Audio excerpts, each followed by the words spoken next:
दोस्तों आज के इस वीडियो में हम बात करने वाले हैं कि IRCTC का अकाउंट कैसे बनाया जाता है, क्योंकि बिना इस अकाउंट के आप ट्रेन का टिकट बुक नहीं कर सकते हैं। ट्रेन के टिकट को बुक करने के लिए आपके पास IRCTC की लॉगिन आईडी और पासवर्ड होना चाहिए। तो इस वीडियो में हम आपको स्टेप बाय स्टेप बताएंगे कि कैसे आप अपने मोबाइल फ़ोन से IRCTC का नया अकाउंट क्रिएट करेंगे, एक नया अकाउंट बनाएंगे। बस आपको इस वीडियो को शुरू से लेकर अंत तक देखना है। अगर आप इस वीडियो को शुरू से लेकर अंत तक देख लेते हैं तो आप बड़ी आसानी से IRCTC का अकाउंट बनाकर लॉगिन आईडी और पासवर्ड जनरेट कर सकते हैं। दोस्तों अगर आप हमारे चैनल में पहली बार आए हैं तो चैनल को सब्सक्राइब कर लीजिए। अगर वीडियो यूजफुल लगे तो वीडियो को लाइक ज़रूर कर दीजिएगा। तो चलिए शुरू करते हैं। तो IRCTC पर अकाउंट बनाने के लिए हमें अपने मोबाइल फ़ोन के प्ले स्टोर से IRCTC रेल कनेक्ट का एप्लीकेशन इंस्टॉल कर लेना है। और जब ये एप्लीकेशन इंस्टॉल होता है तब हमसे कुछ नोटिफिकेशन के लिए अलाउ या डोंट अलाउ का ऑप्शन पूछा जाता है। तो हम चाहे तो इसको अलाउ करें या चाहे तो ना भी करें तो भी कोई दिक्कत नहीं है और आगे ये इंस्टॉल हो जाएगा। और इस तरह से ये हमारा एप्लीकेशन इंस्टॉल हो जाता है और इंस्टॉल होने के बाद में इस तरह का इंटरफेस सामने आता है। तो यहाँ पर सबसे ऊपर दाहिनी तरफ लॉगिन का ऑप्शन दिया हुआ है, तो हम इस लॉगिन के ऑप्शन पर क्लिक कर देंगे। जब हम लॉगिन के ऑप्शन पर क्लिक करते हैं तब हमारे सामने यूज़र नेम और पासवर्ड लिखने का ऑप्शन आता है, लेकिन अभी तक हमारे पास यूज़र नेम और पासवर्ड नहीं है।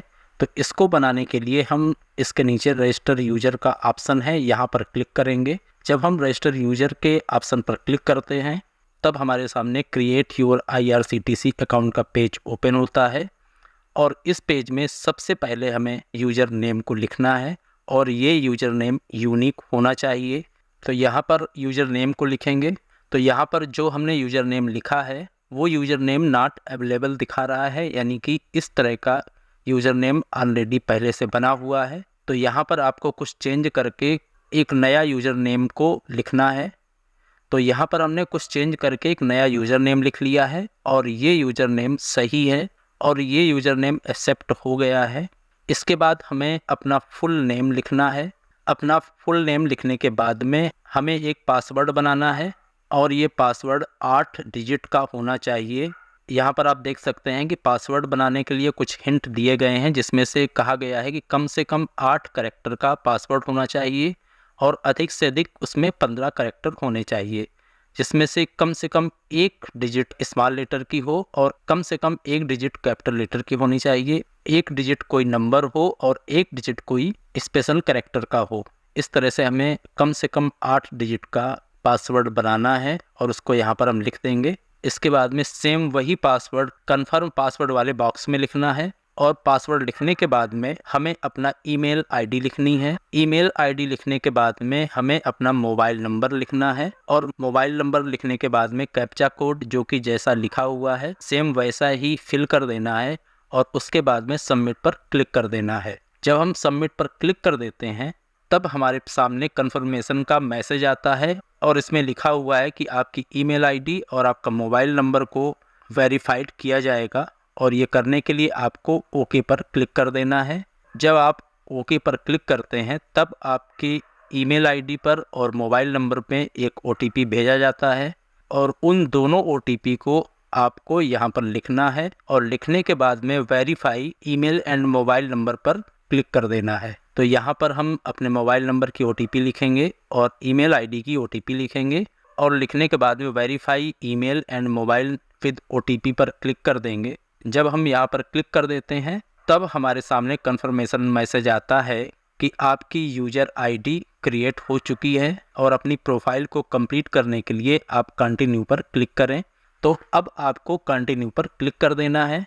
जब आप कंटिन्यू पर क्लिक करते हैं तब आपकी कुछ और डिटेल पूछी जाती है, जिसमें सबसे पहला है आपको लिंग लिखना है, मेल फीमेल या ट्रांसजेंडर, उस पर क्लिक कर देना है और उसके बाद डेट ऑफ बर्थ को इस कैलेंडर के माध्यम से लिख लेना है। डेट ऑफ बर्थ लिखने के बाद में आपको एड्रेस लिखना है। एड्रेस लिखने के बाद में आपको पिन कोड लिखना है। जब हम पिन कोड लिख देंगे तो उसके बाद में शहर का नाम आ जाता है और हमें उसको सिलेक्ट कर लेना है। तो यहाँ पर हम शहर का नाम सिलेक्ट कर लेंगे सिलेक्ट करने के बाद में हमें अपना पोस्ट ऑफिस सिलेक्ट करने को कहा जाता है। तो यहाँ पर अपना हम पोस्ट ऑफिस सिलेक्ट कर लेंगे और उसके बाद में इन 2 कंसेंट पर क्लिक करेंगे और क्लिक करने के बाद में सबमिट पर क्लिक कर देंगे। और जब हम सबमिट पर क्लिक कर देते हैं तब हमारे सामने कंफर्मेशन का मैसेज आता है कि आपने IRCTC में प्रोफाइल कंप्लीट कर ली है। और इस तरह से हम IRCTC का अकाउंट क्रिएट कर लेते हैं और लॉगिन नेम और पासवर्ड को भी जनरेट कर लेते हैं। इसके बाद इस विंडो को क्लोज कर देंगे और इसके बाद हम